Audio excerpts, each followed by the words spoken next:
The final topic we're going to cover is seasonal dynamics of non-structural carbohydrates. I want to mention a couple of terms just so we're clear on what terms we're talking about.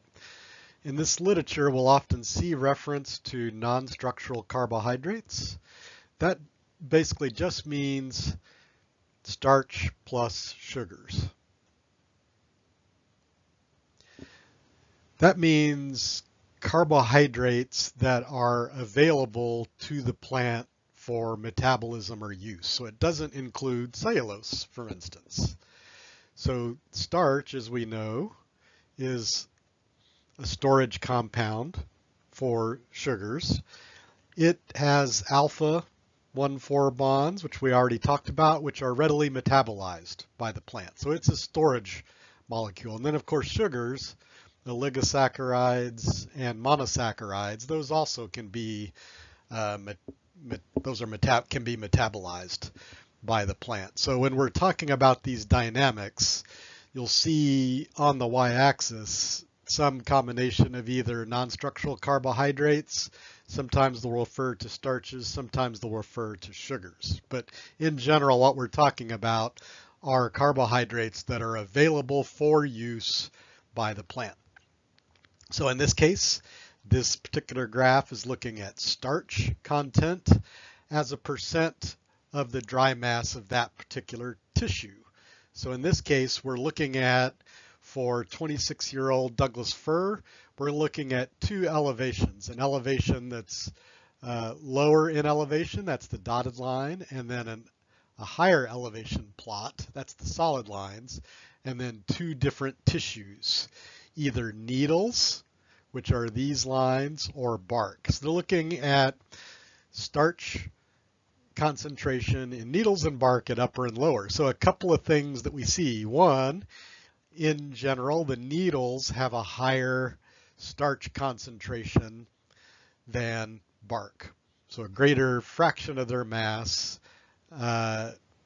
is starch. So there's more by dry weight starch stored in needles than in bark. And the other thing you'll note is that in terms of these dynamics, the lower plot peaks earlier in the season and drops earlier in the season than the upper plot. So that's just a function of temperature. It's warmer at the lower plot, so bud burst occurs earlier in the lower plot than in the upper plot. And that's probably what's driving these dynamics. We see sort of an increase in starch concentration in bark and needles until around bud burst, and then after bud burst, we see a decline in starch concentration in both needles and bark. So presumably what's happening is the vegetative growth that's occurring after bud burst is using that starch that's been stored in the needles and bark. And then we see that same dynamic in the upper plot, where we see a decline in concentration in needles and bark starch after bud burst, but it's just later in the year because it happens later in those upper elevation plots. So that's sort of a typical seasonal variation in starch or non-structural carbohydrate dynamics. This is another example of seasonal dynamics. In this case, this is slash pine. Okay, so these are some simulations that Wendell Cropper did in slash pine. And here he's simulating the labile carbon pool. So the labile carbon pool in this graph is basically equivalent to total non-structural carbohydrates. In this case, he's simulating the entire stand, but we can think of it as patterns of non-structural carbohydrates in the trees, both above and below ground. And he's expressing this a little strangely in that it's days elapsed from March 1st. So basically we're seeing a peak here probably around May, and then a minimum carbohydrates probably sometime in October. So what we're seeing is, a decline in total stored carbohydrates during the active growing season. So during the growing season, we're seeing a decline in stored carbohydrate. And then, again, this is probably about May. And then basically from October to May, once growth is slowed, from fall through winter to the start of the following spring, we see again an accumulation of carbohydrates. So that period of time during the fall and winter is really important for this evergreen species. Slash pine grows in an environment where conditions for photosynthesis are great year-round. So this essentially dormant season, it's really the non-growing season period, is really important for the replenishment of stored carbohydrate that then are subsequently used to help fuel growth during the growing season. So that's a neat demonstration of those patterns of non-structural carbohydrates. This is a nice analysis, and it does something that I haven't seen done a lot, where they attempted to look at variation in non-structural carbohydrates. So that's what this is. That's just NSC, as we've been talking about it so far. But looking at variation in non-structural carbohydrates relative to growth. So we can get an idea of how much non-structural carbohydrates vary and how that compares to, for instance, the magnitude of growth, all expressed in terms of carbon. So this is all in tons of carbon per hectare. So again, they're simulating whole stands. So for instance, comparing size, they looked at a deciduous forest and an evergreen forest. They found that the deciduous forest was about 242 tons per hectare of xylem in that forest, 187 tons per hectare in the evergreen.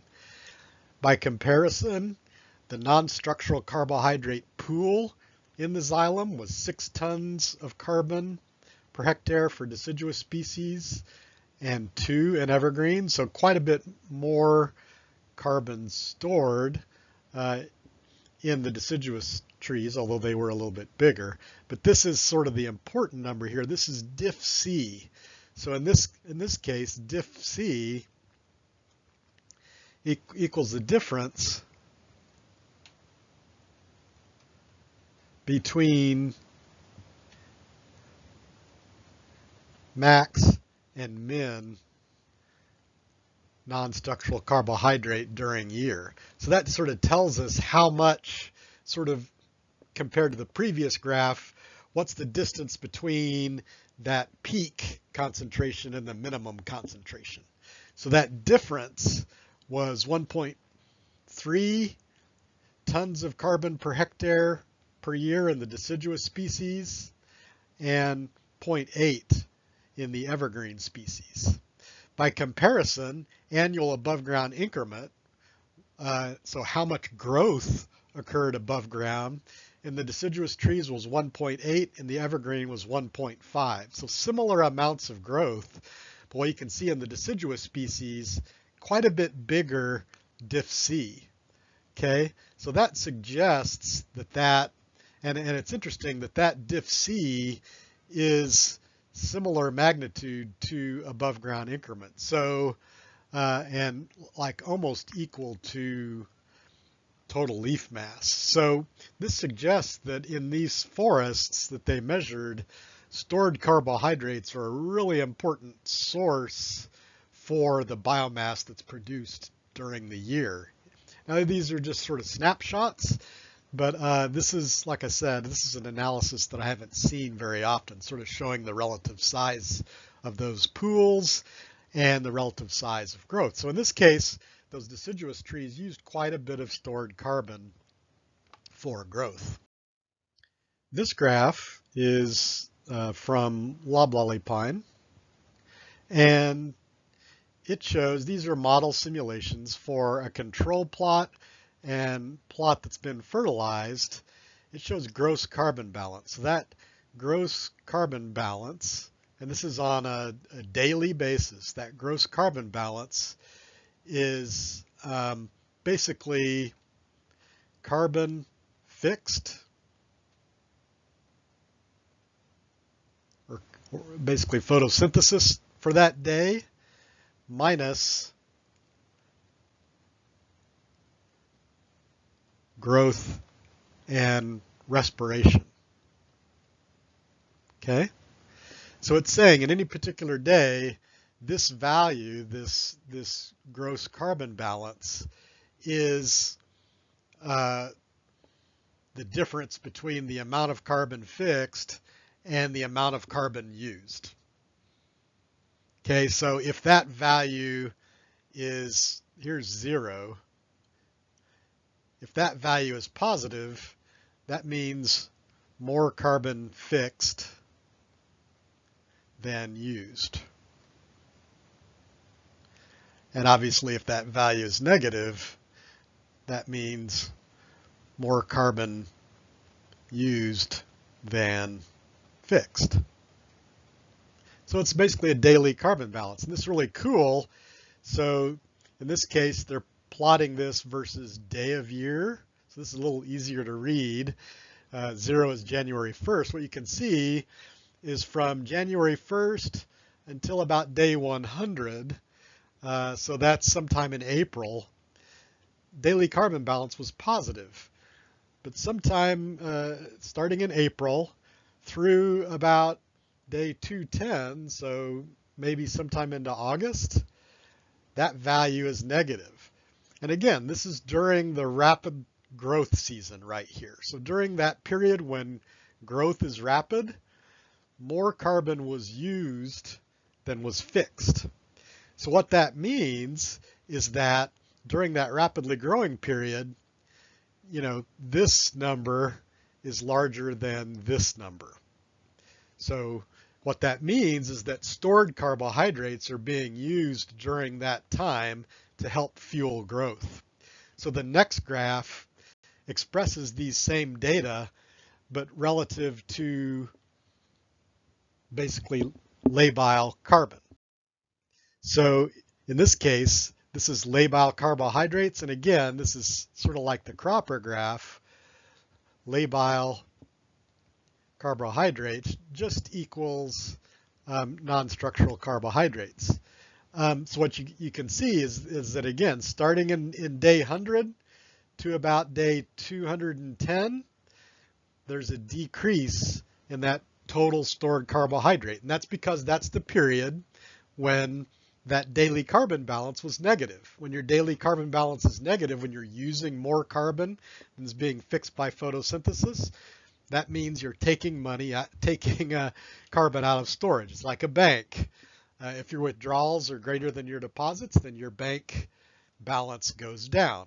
Same thing with stored carbohydrate. So again, this is another demonstration. This is Labile pine instead of slash pine, but it shows us that those stored carbohydrates are important for growth in this evergreen tree. And that winter period, which is sort of this period right here, is important for accumulation of carbohydrates in storage that can be used then later during the hot growing season to fuel growth. So I think all these data together show that especially in mature trees, stored carbohydrate can be really important for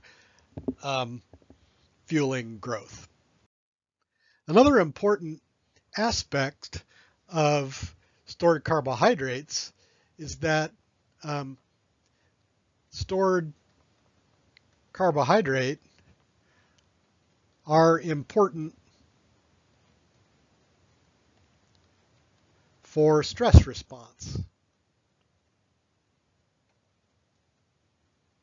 Okay, so the ability of a tree to resist and be resilient to stress, whether it's drought,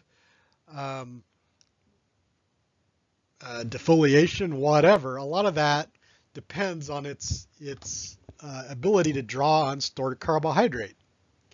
And also, stress tends to impact stored carbohydrate. So these are some data from trees, and it's total non-structural carbohydrates in those trees, both roots and stems. What they show is that they plot that total non-structural carbohydrate versus percent defoliation in a previous year.